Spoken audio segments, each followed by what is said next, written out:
Par ennui, les dieux viennent du paradis dans le monde des humains pour vivre avec eux. Ils ne peuvent pas utiliser leur pouvoir dans le monde des humains, mais ils peuvent renforcer le pouvoir des humains avec la bénédiction en leur ordonnant de se battre pour eux. Bel, le seul familier de la déesse Hestia, est celui qui possède une bénédiction divine. Un jour, au cours d'une aventure, Bel est vaincu par un minotaure.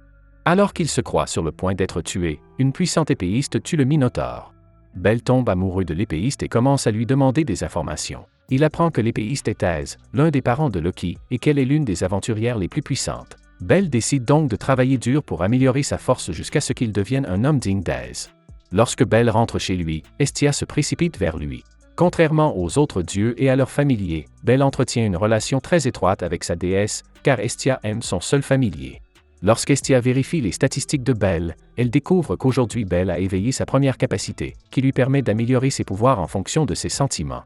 Le lendemain, il se rend au donjon pour affronter une nouvelle aventure. Grâce à son agilité, il vainc différents types de monstres et ses statistiques augmentent rapidement. Bel se rend ensuite à la taverne pour fêter ses progrès. Par coïncidence, Thèse et d'autres familiers de Loki se rendent également à la taverne. Le coéquipier d'Thèse, un homme loup, commence à leur raconter des choses amusantes sur l'aventure, y compris l'épisode où Bel a été vaincu par un minotaure. Honteux, Bel se précipite dans le donjon pour affronter une nouvelle aventure, mais Bel se blesse et termine son aventure avec un pouvoir de plus en plus fort.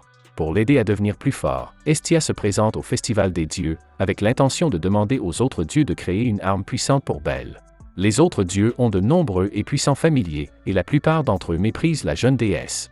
Par exemple, Loki, qui est le familier le plus puissant, se moque souvent d'Hestia. En réponse, Hestia se moque de la silhouette simple de Loki.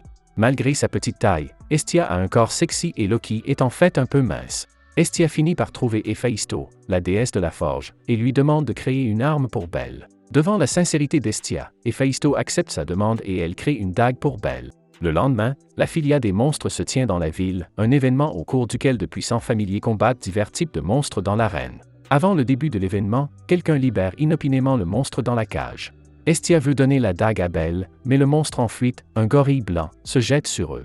Pour protéger Hestia, Bel se bat contre lui, mais son arme se brise et il prend Hestia pour s'enfuir. Les organisateurs de Monster Filia sont informés de l'incident et envoient leurs subordonnés solliciter l'aide de différents familiers puissants, et de nombreux familiers décident de se joindre au combat, dont Thèse. Pendant ce temps, le gorille blanc continue de poursuivre Bel et de l'acculer. À ce moment-là, Hestia réapparaît et le gorille blanc les renverse tous les deux. Hestia dit qu'elle va affronter le danger avec son familier, et elle donne la dague à Bel. Lorsqu'il la manie, la puissance de combat de Bel augmente considérablement et il se bat à nouveau contre le gorille blanc, réussissant facilement à le tuer grâce à sa nouvelle arme et à son agilité, et il est acclamé par de nombreuses personnes. Pendant ce temps, la personne qui a libéré les monstres observe la scène. Après avoir vaincu le gorille blanc, Bel devient célèbre. Une conseillère demi-elfe lui propose de l'aider à acheter un nouvel équipement et elle frotte Bel sur elle, ce qui le met dans l'embarras. Plus tard, la conseillère emmène Bel à la boutique d'Héphaïsto, où il y a plusieurs sortes d'armes et d'armures puissantes, mais Bel n'a pas les moyens d'acheter l'équipement le moins cher. Pour remercier Héphaïsto d'avoir fabriqué l'arme, Hestia travaille comme vendeuse dans son magasin. Voyant Bel faire du shopping avec l'elfe, elle devient jalouse et avertit l'elfe de ne pas séduire Bel. Comme Bel n'a pas beaucoup d'argent, la conseillère l'emmène dans un autre magasin, moins cher. Parmi les articles proposés, il choisit une armure légère, fabriquée par Welf. Sur le chemin du retour, Bel aperçoit une jeune fille poursuivie, il l'aide, mais la jeune fille s'échappe. De retour chez lui, Bel enfile rapidement son nouvel équipement et décide d'entrer à nouveau dans le donjon. C'est alors qu'arrive une jeune fille nommée Lily, qui se propose de le soutenir. Les soutiens sont en quelque sorte les serviteurs des aventuriers et peuvent les aider à récupérer l'équipement abandonné par les monstres. Comme Lily est capable de changer d'apparence, Bel ne reconnaît pas qu'il s'agit de la fille qui a été poursuivie plus tôt. Elles partent toutes les deux à l'aventure dans le donjon. Pendant que Bel combat les monstres, Lily ramasse les objets abandonnés par les monstres et aide parfois à combattre. Cependant, la raison pour laquelle la jeune fille a été poursuivie auparavant est qu'elle est une voleuse. Elle s'est approchée de Bel parce qu'elle pense que son arme est très puissante et chère. Après l'aventure, Bel se rend à la guilde des aventuriers pour se faire payer, mais il découvre que sa dague a disparu. Il s'avère que Lily l'a volée, mais la dague ne peut être utilisée que par Bel et personne ne veut l'acheter.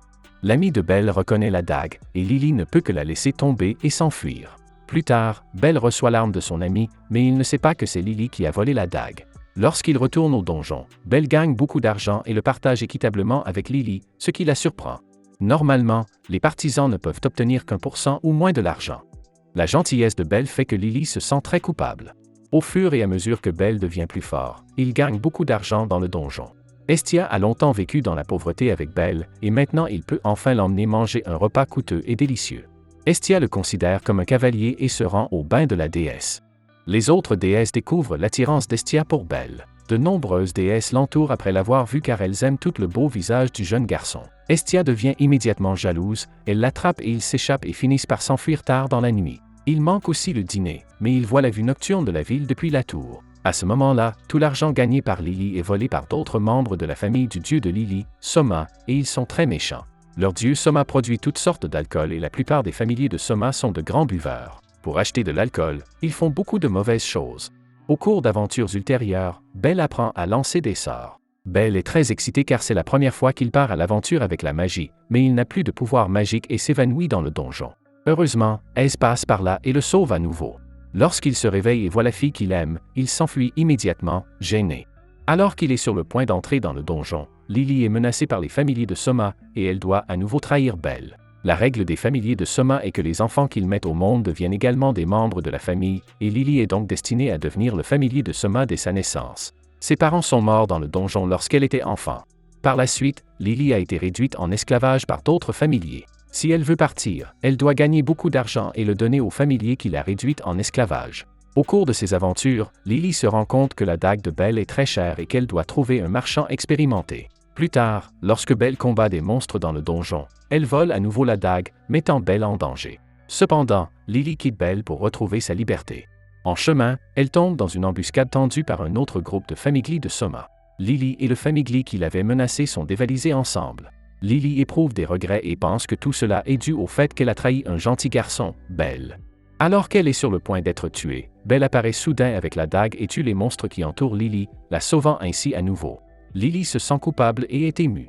Plus tard, le mystérieux personnage qui a libéré le gorille blanc s'avère être la déesse de la beauté, Freyja. Elle ordonne à ses familiers de dresser un minotaure et de tester Belle. Après sa dernière aventure, Lili échappe aux familiers de Soma sous la protection de Belle. Bien qu'Estia soit disposée à laisser Lili devenir la compagne d'aventure de Belle, elle ne lui permet pas de devenir l'amante de Belle et elle montre son intimité avec lui. Lili s'approche également du corps de Belle, mais celui-ci est gêné et court jusqu'à la guilde des aventuriers. Dans la guilde, Belle voit Aise. Aise veut s'excuser auprès de lui, car le Minotaure qui a vaincu Belle au début de l'histoire était en fait poursuivi par Aise, ce qui l'a conduit à Belle. Pour s'excuser, Aise décide d'aider Belle avec un entraînement spécial. Une semaine plus tard, l'entraînement est terminé. Belle est reconnaissant de l'aide d'Aise, mais Estia est très jalouse car Aise est la plus redoutable des rivales en amour. Pour montrer son intimité avec Belle, Estia l'enlace fermement, ce qui fait fuir Aise, embarrassée. Si vous voulez la suite de l'anime, dites-moi quelle fille est la plus sexy. Aise, Estia ou les autres? Écrivez-le dans les commentaires. Abonnez-vous, commentez et laissez un like. Merci d'avoir regardé.